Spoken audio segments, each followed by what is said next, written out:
years ago, there's a man named Dr. Masaru Emoto, and he did an experiment on water, and you can look it up. I think I have a TikTok on it as well. But what he did was he took water and he taped words, he taped pictures, and he played music over the different water.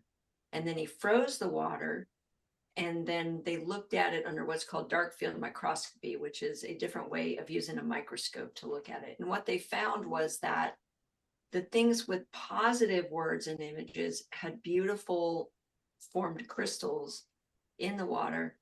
And the things that either had negative, like chaotic music, like some heavy metal music, that type of thing, negative words like I hate you, I'm going to kill you, they had very chaotic patterns in the water. It wasn't organized. It wasn't, snowflakes are very beautiful, right? And they're very organized.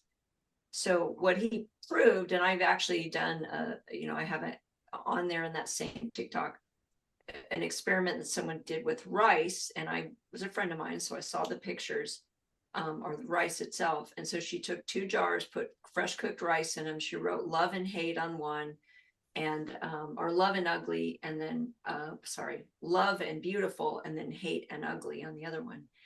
And she put them in 2 different parts of the house, and then she left them for like 3 weeks. And after 3 weeks, the ones with love and beautiful was still white, and the one with hate and ugly had decayed. And they were 2 different, but they started out the same from the same batch of rice. And so people have repeated this experiment, that our words are so powerful. And from a quantum standpoint, here's why. Intention is energy, and it's either that positive high vibration energy or that negative low vibration energy. And we're made up of more than 68% water.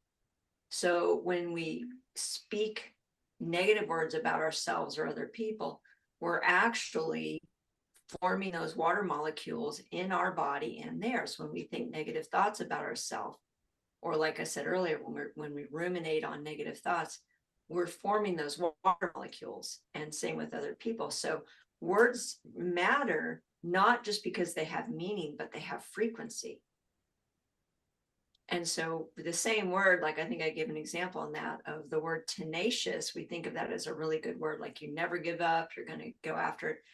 And then stubborn actually means the same thing, but we think of stubborn as a negative word, right? So when we're able to reframe our conversation about ourselves and other people with the positive words, right? We can say, I have this stubborn